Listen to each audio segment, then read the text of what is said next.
Welcome to another episode of WTF Cinema. Hi everybody, welcome back to WTF Cinema's review of the Batman TV series. Let's finish up that second episode, shall we?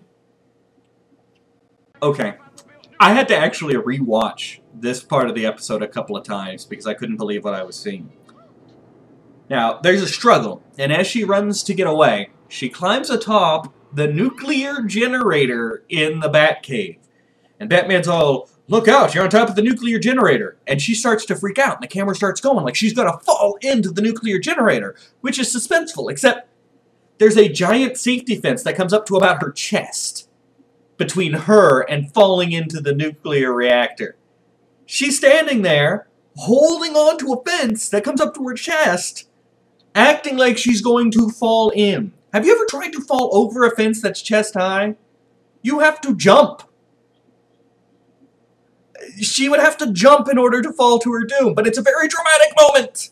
Now, as Batman's rushing to save her, we actually watch her climb over the safety fence that's standing between her and the danger we're supposed to be worried about. It's very dramatic. So clearly this has got to be a trap, right? She's climbed over the fence while Batman's going up to save her so that she can pull Batman and he'll fall in and evil wins the day, right? This has got to be what's going on. That's why she climbed over the fence. And it's a little stupid that Batman didn't see her climb over the fence and catch on that this is a trap. I don't know why this TV show made Batman a special needs superhero, but fine. Except it turns out to be the worst trap ever, as she falls to her death. Oh, man.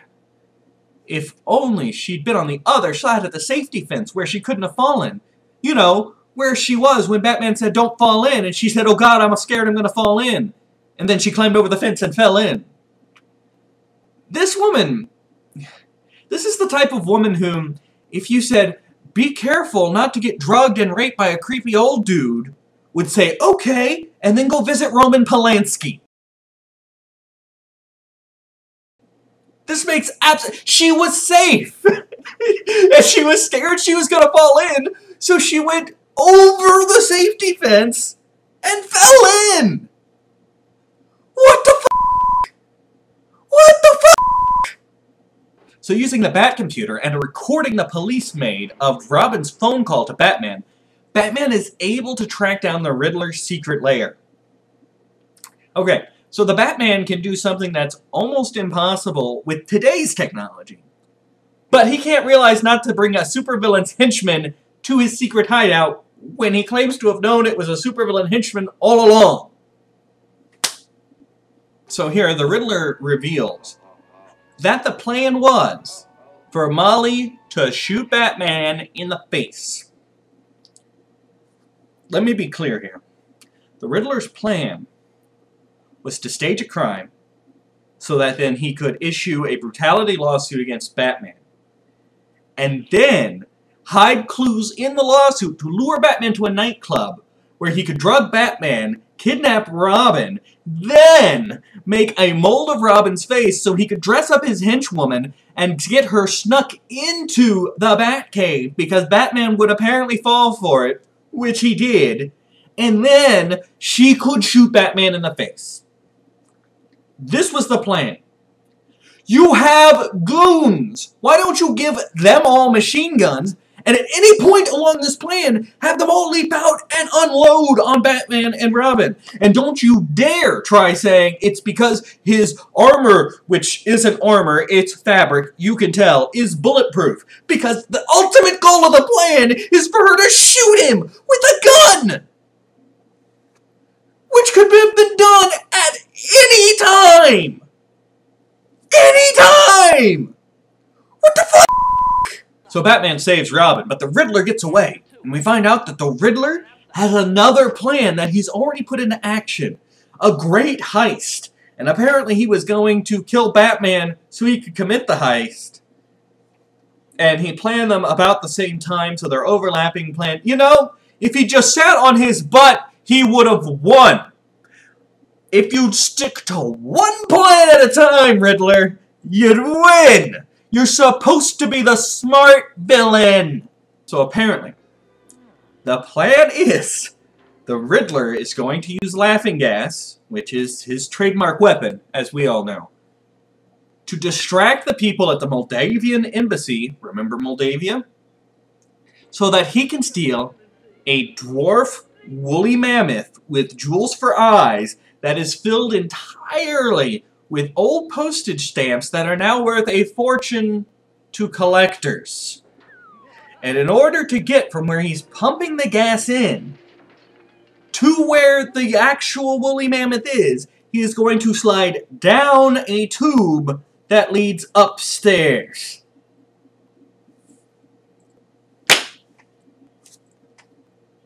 What do you want? What do you want me to say?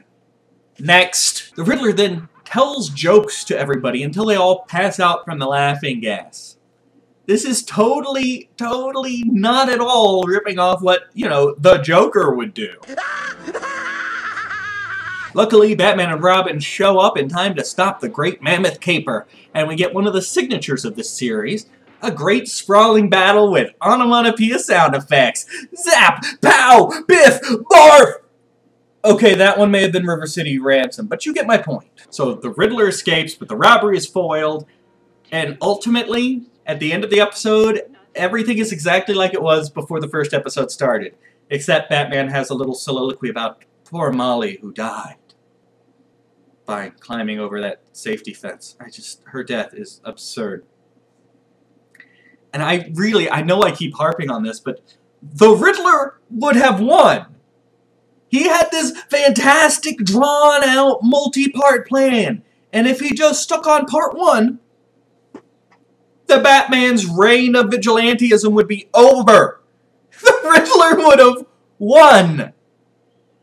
I know that you can't have the villain win, especially in the first episode of a TV series. But why did the writers come up with such a perfect way to ensure victory, only to have it foiled by the Riddler himself? I swear, in these 2 episodes, the Riddler did more to stop his nefarious deeds than the Batman ever did. I mean, the whole show should be villains screw their up. That's what happened. The Riddler screwed himself. Batman didn't do anything. He couldn't even solve any of the riddles. That was Robin. Robin could have saved the day on this one. Maybe Robin wouldn't have taken her back to the Batcave and let her climb over a safety fence and throw herself into a nuclear generator. You think of that? Anyway, that's it for the Batman TV series for now. It's a lot of fun. Despite the rage it causes. It is campy, it is silly. And I may come back to more episodes later on down the line. At the very least, there is a Batman movie based off this TV series. And I hear it's got an exploding shark in it. That sounds perfect for me. Thank you for watching WTF Cinema. Next week, we will return to a movie. We are going back to cinema. So I hope to see you there. A special note to those of you who watch this on YouTube. I am moving WTF Cinema over to Blip TV. They have some ads, but primarily the reason I'm moving it over there is because there is not a length limit, which means I can post an entire review all at once. Instead of breaking it up into 1, 2, or 3 parts and spreading it out over weeks, you can get an entire movie all at once, which I would imagine is a much better way to watch something like this. The only downside to that is some of the longer reviews that go on for like 30 minutes, I may not be able to keep up a weekly update schedule. I'm going to try, but I may on occasion miss a week for longer reviews, just trying to edit everything together and still have a personal life. For the time being, I will still post stuff on the WTF Cinema on YouTube. For the time being. I don't know how much longer that'll continue, because I don't really need to break it up that way anymore, because I've got a new format. So the address for the Blip TV is on the bottom of the screen. I hope you will all join me there. All the other series are going to be there as well. It would mean a lot to me if you guys would make the transition with me. But I will continue to provide stuff here on YouTube for you, at least for a while. Thank you so much for watching and spending your time with me. I do appreciate it. Thank you for watching WTF Cinema. Until next time, What the f, man?